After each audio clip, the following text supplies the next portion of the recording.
All right, we're back, and we're going to be moving into the top eight. Hopefully, you're enjoying that Sam Black match from back in December. He did end up winning that one, and if you're interested in watching other replays from our previous events, you can find them on the YouTube.com/NRG series. In the meantime, we're here. We're live. Our first live Legacy online event, and we're about to get started with top eight. So I want to introduce our third guest for today, Mike Hadley. I'm going to bring him in. How you doing? Hey, Joe. How you doing? Dude, I'm doing good. Today has been really fun. We've had a lot of really, really great matches. Now, this worked out better than I could have hoped because when we asked you to do the commentary, now, for people that don't know Mike, he is a longtime Goblins player in Legacy. You've accumulated a couple Grand Prix top 32s and top 16s with the deck. And I was thinking we'd have you on in the morning segment, so hopefully if we had a Goblins player in the tournament that you could analyze their match. Because I figured, well, it would have to be like round 1, 2, or 3, otherwise we wouldn't see them. But no, we have Goblins in the top 8, and we're going to have you here to talk about it. So that just worked out perfect. Yeah, couldn't have been any better. It was almost like we scripted it this way. Yeah, I was excited this morning when I was watching the match and seeing Goblins on camera. And I was like, man, I hope. And I was keeping up with it, seeing he was still doing pretty good. So to know that we're going to see it in top 8, I'm really excited. Okay, now we have our top 8 matches getting ready to set up, and we're going to preview the matchup for you that we're going to see. We'll go with the deck list in a second. But, Mike, so you have kind of rooting interest on both sides, you were saying, as we were leading into this, because we have a Goblins deck, and then you know the other player. So as fate would have it, one of the players, so if we're looking off to the right of the bracket in the green, so a friend of mine here in Arizona, Tony Murata, who was on camera earlier, playing 12 posts. So all day I've been messaging him, rooting for him, saying, hope I see you in top 8 so I can do some commentary. And again, as the plot thickens, because now I don't know who I'm supposed to root for, my heart with the Goblins or my buddy Tony.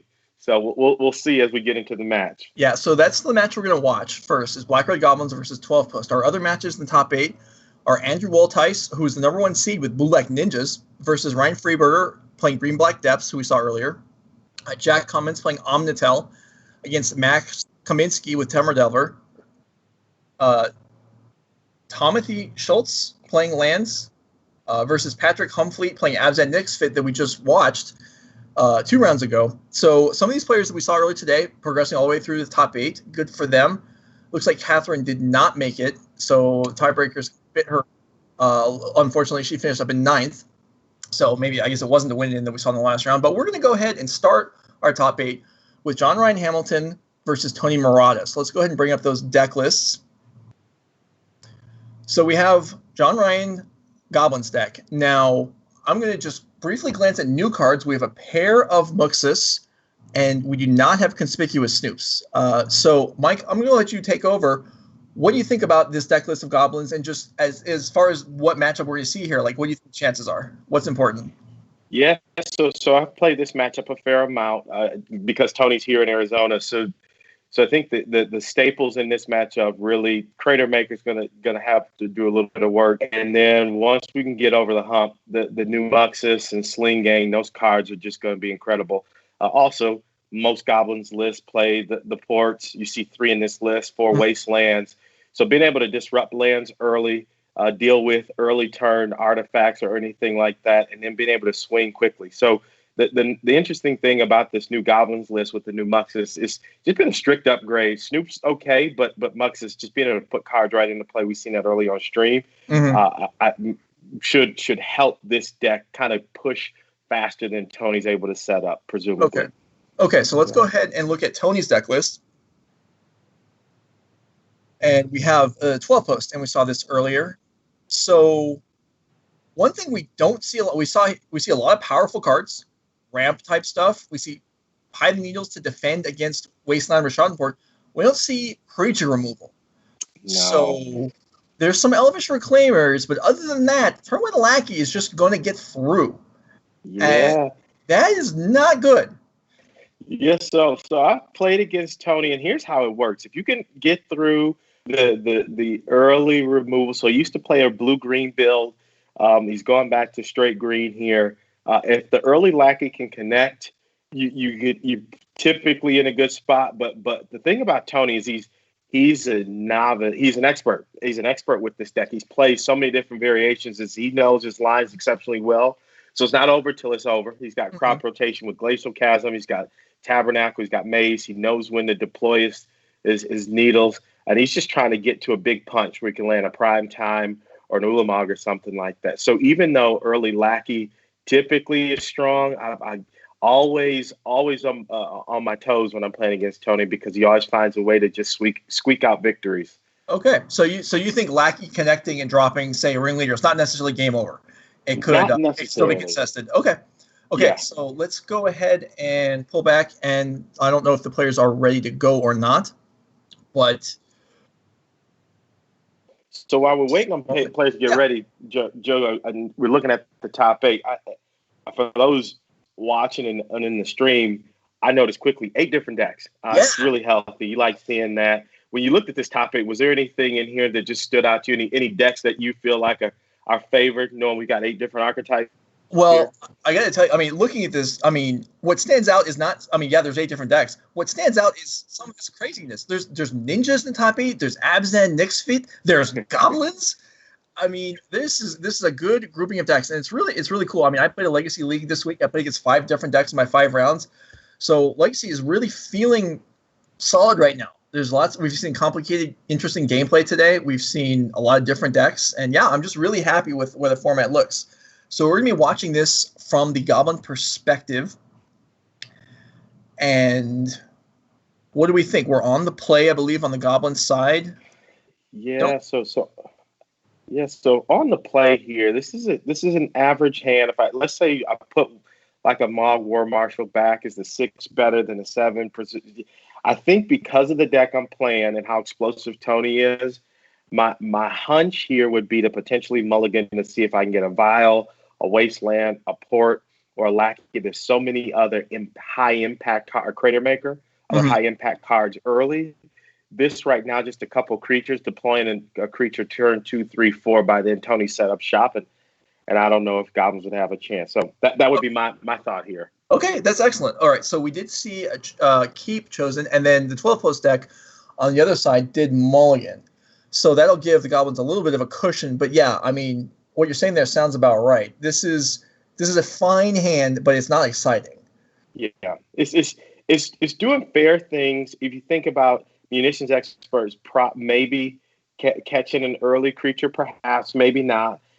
Matron will likely go. Maybe Matron. I think Crater Maker's just got to be the Goblin you go get here to help you put you over the top, and just hope to draw some Wastelands or some Ports or something like that. So we'll see. Yeah, we will see. Now, against a control deck, this hand looks like it'd be excellent with Caverns and Token Makers and Matron. But here against a 12 post that is on 5 cards, and 5 is not a lot. Yeah. And we do have this Munitions Expert had a chance to be worthless, but as we see a few errors in the production. But so this Munitions Expert could have been worthless, but it's actually going to be great. Yeah, this is the one scenario where I feel like Expert is good early, and so being in War Marshals, this collection of cards helps out. I think Tony will still get 1 activation, right? He'll be able to before it goes off to set up shop. I'm sure the Needle's going to name Wasteland, but if I'm the Goblins player, I'm feeling pretty good that this Expert's going to get some early value. Yeah, Cloud Post is not what we want to see if you're the Goblin side. But, okay, so we'll see. We can go ahead and take the draw. I assume we're not paying the Echo here ever. No, not in this case. And we got even luckier because Tony, I was thinking Tony may have put an untapped land into play. We just get full value out of this Expert. And so we get no activations from Tony's creature, which is like the dream scenario, and drew the Lackey. So, sometimes it's just meant to ride in the back of the limo and stuff like this. This is definitely accelerating. It's in threats here as we have the Lackey down, and we'll be able to cast the Matron pre-combat next turn, and then whatever we choose to get, we can drop off the Lackey for free. And this is looking like it could get. It looked like a pretty tame hand, and it doesn't so much look that way anymore. That's correct. It went from an okay hand to an explosive hand pretty quick, and with the Crater Maker being able to get that down, You get a Sling Gang in, and I think we can just start going off here. Yeah, and so the 12 post deck here, very well prepared to deal with land hate. We don't actually have any. We have. So everything I said to start the game is the exact opposite.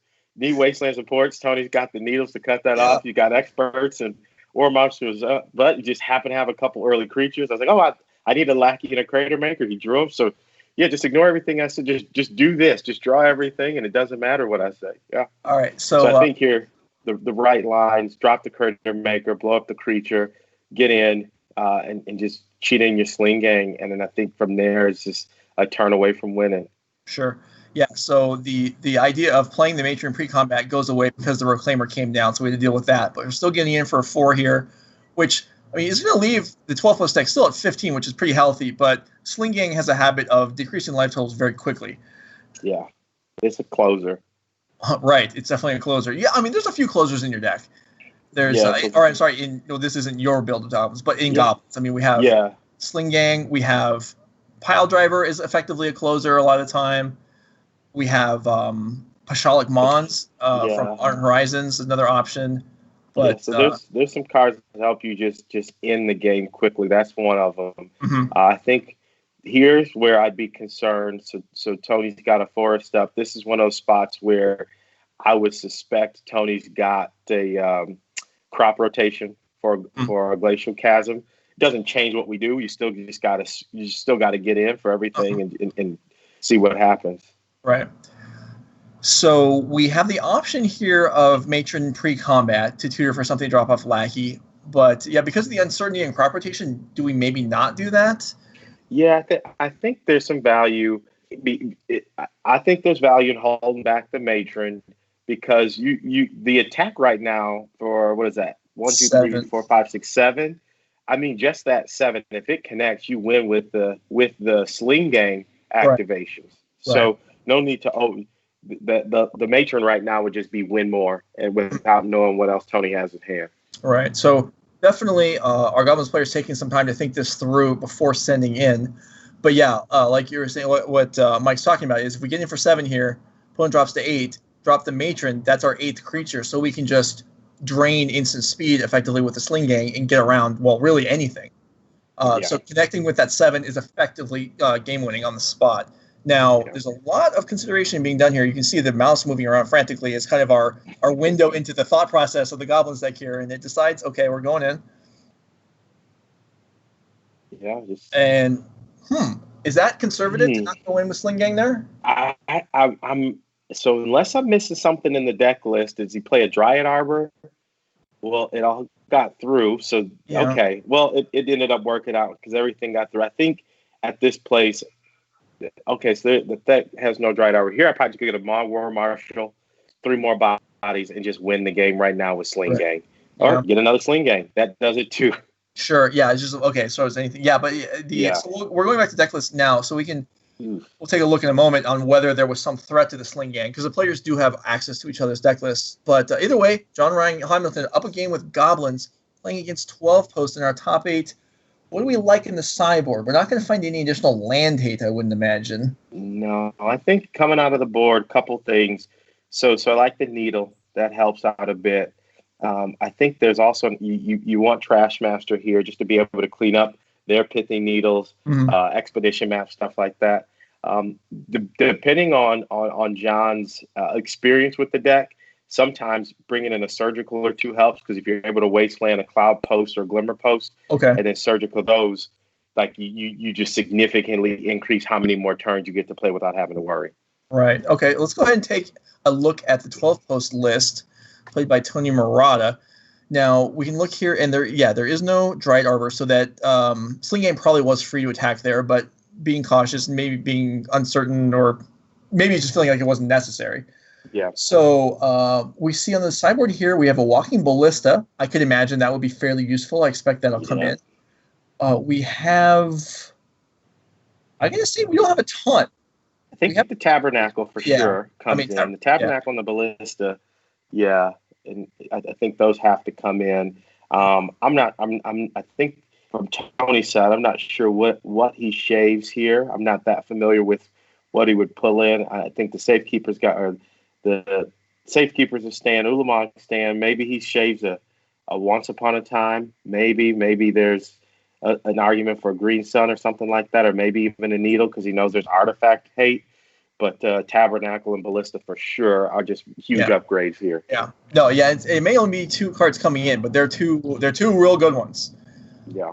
Let's see, what else? Just perusing this list here. Maybe Caracas could come out, although I suppose there are some legendary goblins that you could bounce. Yeah, and he, like you, uses his Caracas at times for his creatures. So plays a big threat, plays an Emrakul, bounces it back to his hand, takes the extra, and that's typically how he'll close it. Ulamog, return it, play it again, that kind of stuff. Okay, so let's find out what happens. Yeah, we'll move down for Game 2 of our top 8, our quarterfinal match. Tony Murata, 12 posts, going first this time. And for the Goblin side, for John Ryan's side, we do have a lackey this time. Yeah, I like this hand. There's a lackey plus a port, so you get a turn 1 lackey, turn 2 keep a land down.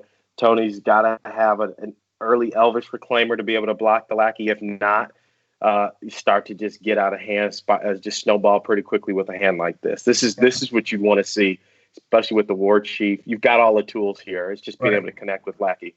All right, let's see if 12 host can keep more than 5 cards this time. And it looks like we kept 6, so okay, that is technically more than 5. Not the ideal 7, but okay. And Once Upon a Time, which is a really strong card, but does allow. I mean, we kept 6 with Once Upon a Time, which we really only knew 5 cards, and then we had an unknown card, and it turns out to be a forest that's picked up, and there is not a 1-drop. No, that's huge. We checked the first box. So this next box, we got a was it a Glimmer Post and still nothing? Oh man, this just went from good to great. Yeah, so here, your lackey connects. I think there's no wrong answer. I can see an argument for War Chief because the next turn you can put in the War Marshal and the Sling Gang, or even Matron to go get something else. But I think you get in with the lackey, tap down the post, and I think you're a couple turns away from taking this one home.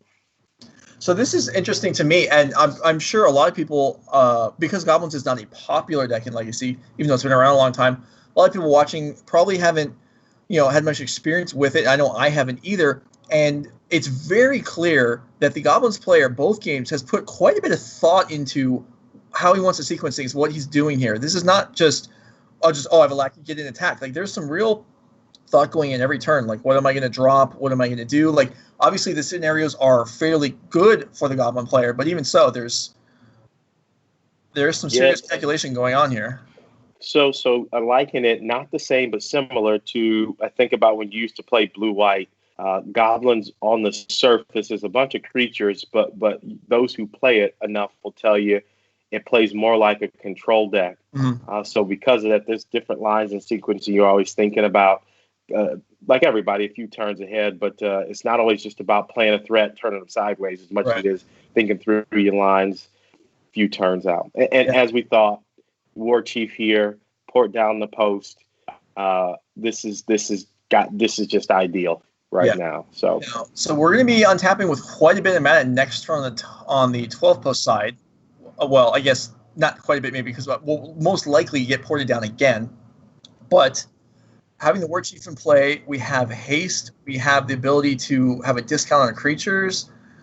So this Vial, I don't know if this Vial is even going to make it into play. Yeah, so this is interesting. So there's several lines here. So you could hear Matron and go get the Pile Driver. Get in for 1, 2, 3, 4, 5, 6, 7, 8, 9, 10, 11, and then cheat in the Sling Gang. That doesn't kill, but I mean it makes it pretty close. You could also here just play a War Marshal, get in for 1, 2, 3, 4, 5, and then cheat in the Sling Gang. And then I like being able to tap down a land. So there's just so many different things you could do here. I don't think there's a wrong answer, and I'm sure John knows his deck and how he's built it to know what makes the most sense here. But one of the lines, if he goes a bit more conservative, it might just be War Marshal, as I was saying, to keep down the lands.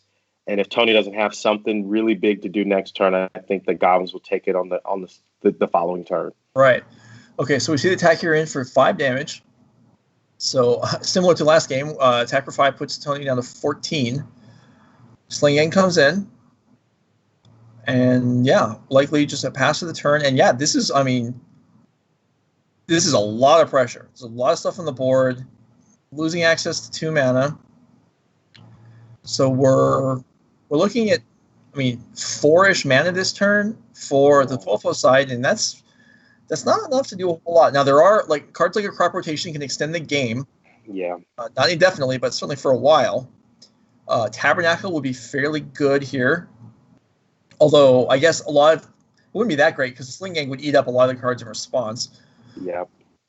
Yeah, there's this. So here, the best, I think, where Tony wants to be is Crop Rotation. If I'm sitting on this side of the table thinking about my opponent, I'm like, gosh, the card that kills me or at least makes it real inconvenient is Crop Rotation. If it's not that, then I think I've got this game. So, right. And I'm sure Tony's played this enough that I'm sure he's thinking about what makes the most sense, what land, if he can gain a couple extra life, wait to the last minute to Crop Rotate for a Glacial Chasm, or if he needs to get the Tabernacle now. So that's probably the stuff he's thinking through. Mm-hmm. Yeah, but I don't even know what we need here. We need an Ensnaring Bridge, and we need to dump all our cards. But then you'll just matron up artifact removal. I've played against Goblins with Miracles plenty of times, and it's never easy because these little guys just never go. They go away, but then they just come back. There's just they just keep coming back. Yeah, it's like, Terminus. They're like, haha, matron for Ringleader, and I have they have more cards than I do all the time. That's how it typically works. It feels so good when you're able to do something like that and just rebuild your hand, rebuy it back with a Ringleader or something like that. So we're seeing Tony tapping for some mana now. I'm real curious. Tony's very thoughtful. Even before 12 post, he was he did fairly well playing Reanimate. Okay, so this I'm sure is naming Sling Gang, which is reasonable. So here's an interesting line. If I'm the Goblins player, I'm thinking Tony's trying to stave off losing because he's trying to set up for next turn.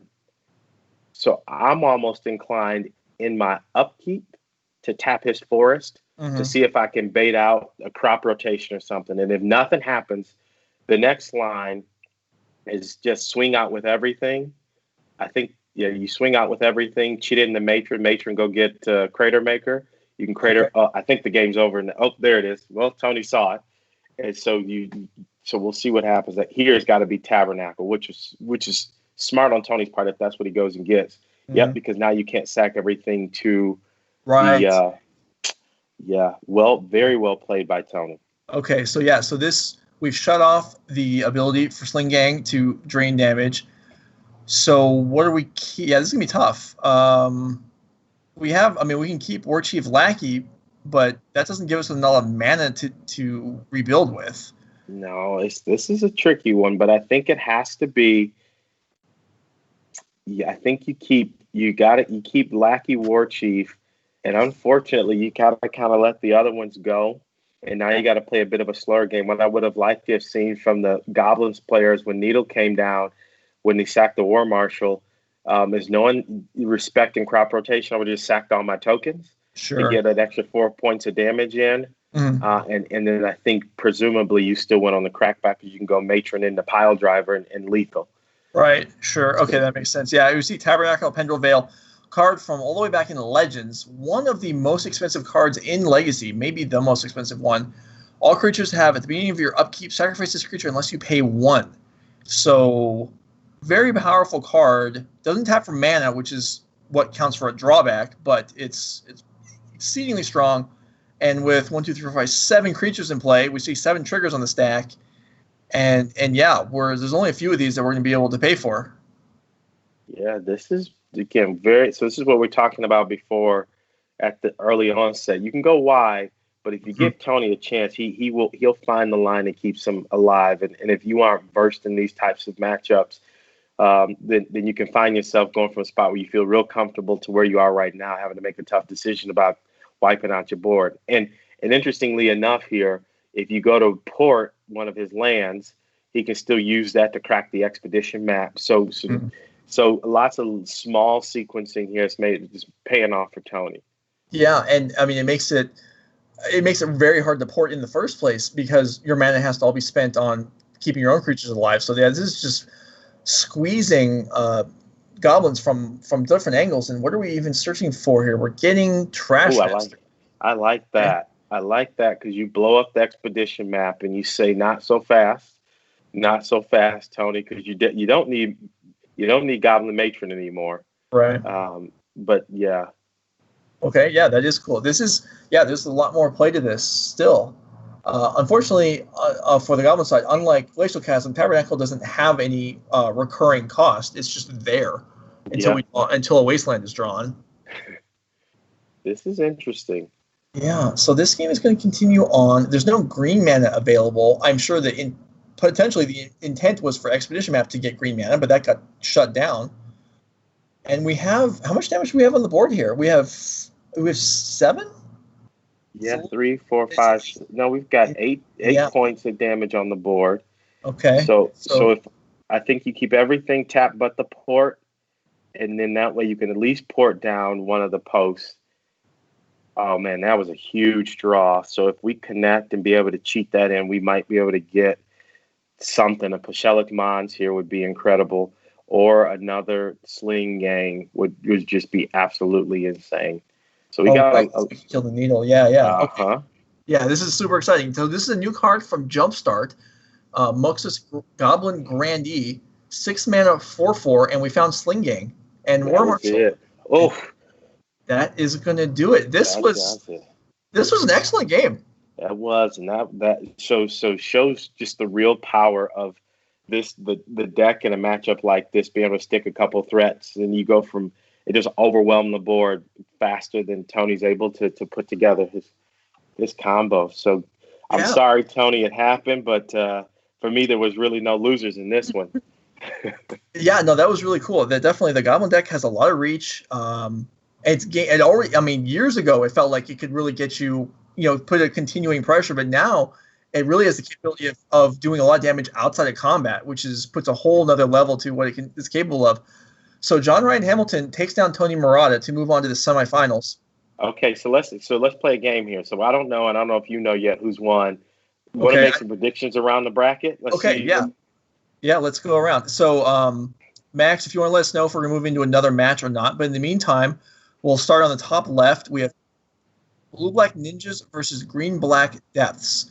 Now, we saw those decks earlier today. Blue-Black Ninjas is 1-drops, ninjas, and free counter magic, basically, against Green-Black Depths, which is, let me put a 20/20 into play as fast as I can and protect it and try and kill you.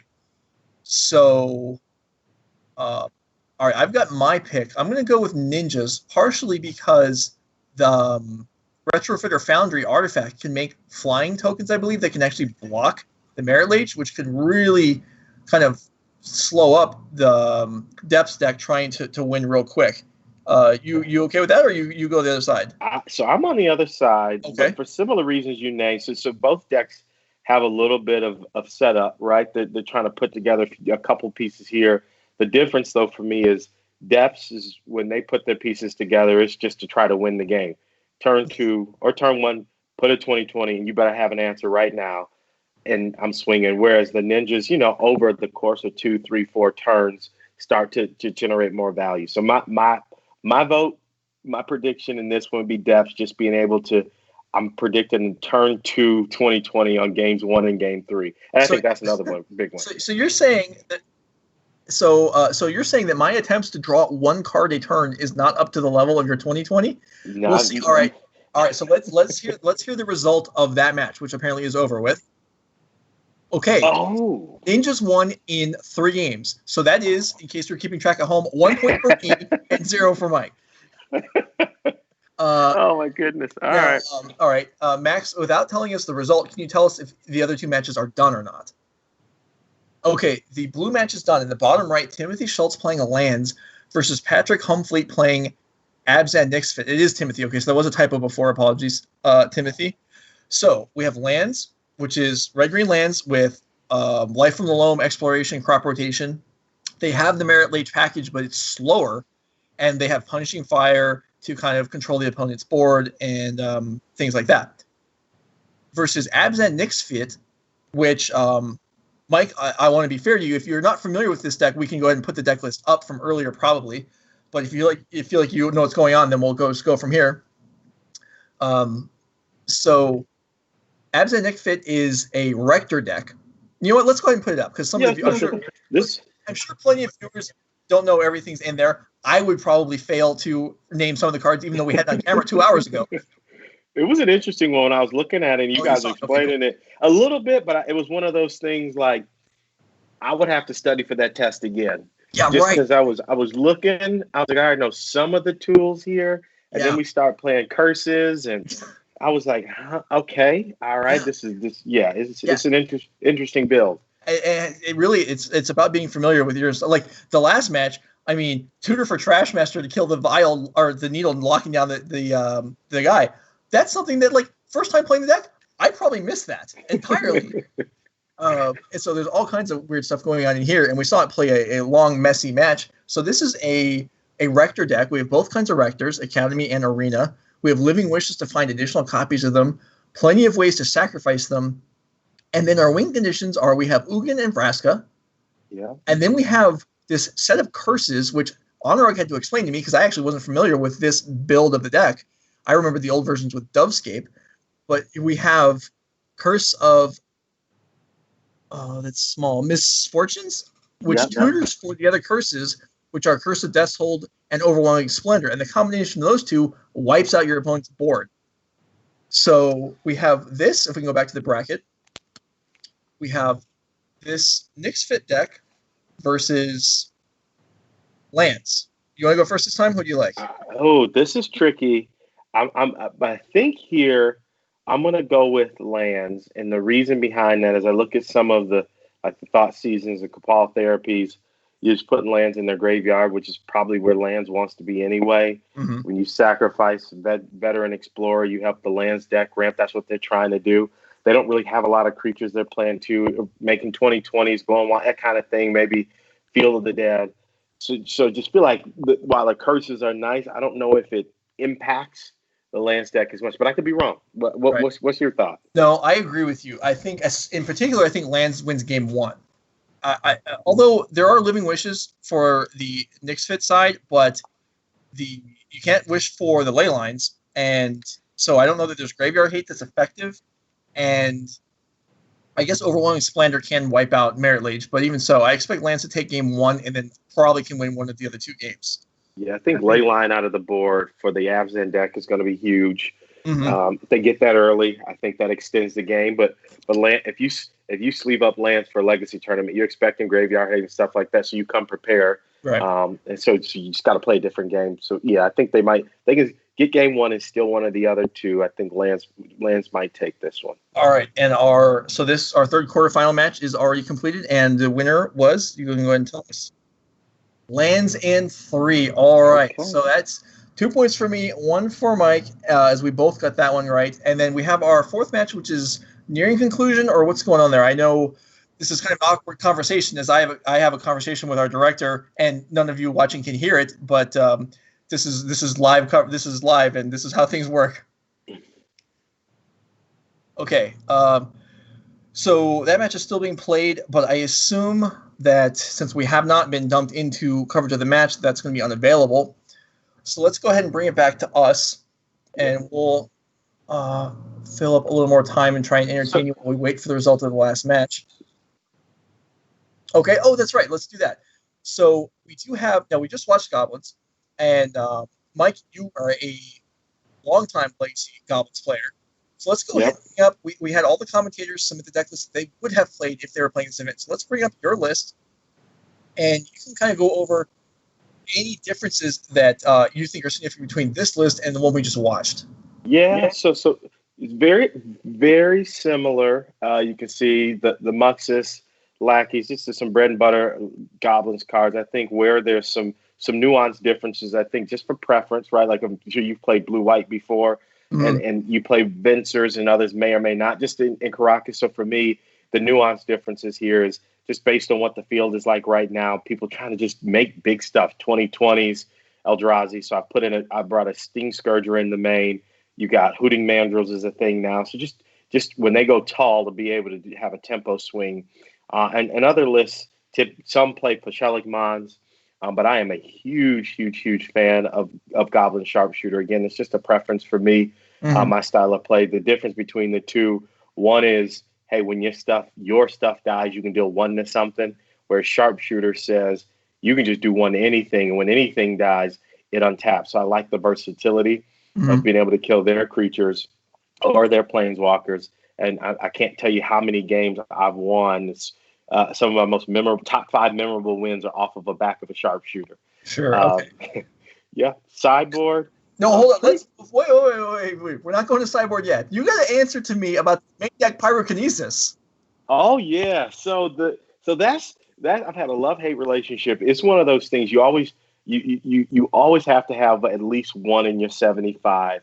I think the Goblins player who was playing right before this, I think you saw 3 in his sideboard. But for me, with a list like this, where I've got War Chiefs and Pile Drivers, I'm trying to just keep the ground clear, right? So just that way, I can just punch through to get a Muxus or a Kiki Jiki or something like that, and really overwhelm the board. So Kinesis sometimes helps to gum up the way, especially playing blue-red. So when I'm playing against a blue-red deck, I got to get the Dreadhorde Arcanist out of the way ASAP, because if it starts taking off, it's just a huge problem. Yeah. Sure. Okay, now go ahead and go to the sideboard. Sorry to cut you off there, but I wanted No. I mean, main deck Pyroblast was my thing for a long time, but I've never seen main deck Pyrokinesis. It does work, and it's one of those things when you land it, you take some games you probably shouldn't take, to be honest. And it pairs well again with Goblin Sharpshooter, because you can deal damage to creatures and send some points upstairs. Right. Sideboard wise, 3 Pyroblast, Oko's a thing, Uro's a thing. Blue-Red Delver, right? Omnitel, Show and Tell. So you just want to make sure you can fight those decks. Same thing with the Chalices. Decks playing lots of 1-drop. You always, Reanimator, not that they're great against Reanimator, but you need all the percentage points you can against Red-Black Reanimator, and also against Combo or Elves. So you just always have a couple Mind Break traps. Surgical. You see the top 8 here where you got lands and different things like that playing in the graveyard. We've seen Hogat decks. And same thing, Caracas, really just for things you just can't answer. The spice, though, for me, is Farika's Libation. So this gem here is a 3-drop. And the backstory behind this is it was GP Richmond planning for my winning in the top 8. So going on to round 14, I was 12-2 playing Andrew Cuneo. He's playing blue-white. I was like, this is dream scenario. He lands back to basics game 1. I'm like, huh? I wasn't expecting this, and so he ends up beating me, taking down the tournament. He played exceptionally well, deserved to win. Better player won. But I was so many scenarios that weekend where it's just enchantments I could not deal with, and that's a problem for Goblins and these 2020s. So to be able to instant speed destroy enchantments or large creatures is something I've been testing out. So that's why I've got one of those. And the rest, Needle, Thorns, just stock stuff to deal with, just good solid answers for whatever you're playing against. Yeah, that sounds well thought out. Yeah, that Libation thing, that for back to basics is not a card that initially you would think, oh, this would mess up Goblins. But yeah, there are a lot of non-basics in there. Yeah. So, okay, so we do have the result for the last match, but wait, before we hear it, we got to take our guess. Yeah, I know. I got a chance to catch up. You go first, because you've played a bit of. I know this is Omnitel, but you play Show and Tell a bit, and you play Delver matchup. So what do you, based on your experience, where are you going? I think Omnitel, any Show and Tell deck versus Delver, I'm going to be on the Delver side. I think it's just cheap counter magic is hard to overcome. Back in the day, there used to be they used to play Boseiju sometimes in the sideboard. I don't know if we see that anymore, and even then, there's still Wastelands and stuff. So I'm being on Max's side. Yeah, I'm with you. Cheap counter spells. You got dazes and spell pierces and forces, and you just put a Delver down while you protect your threat and protect against the combo. It's just hard to come back from that. So I'm going with Delver. All right, let's hear it. Okay, so Max Kamenowski did win in 3 games. So that completes our top 8. So the semifinals contestants will be John Ryan Hamilton with Black Red Goblins, Max Komanowski with Teamer Delver, Andrew. I'm not sure on the other two. Let me rethink for a second. And actually, instead of me rethinking, why don't you just give them to me again? Timothy Schultz won with Lance. And yeah, we got already Goblin, John Ryan Hamilton, and did Black one, and Black just won and rolled. Okay, so our top 4 matches that we're going to start with is going to be Black Ninjas versus Teamer Delver. So Andrew Waltice versus Max Kalinowski. So hopefully that will be entertaining. I don't know if we need to take a break before that or not. I'm okay. Just go ahead and roll on. Oh, we are going to take a quick break. Okay, so we'll be right back with the top 4.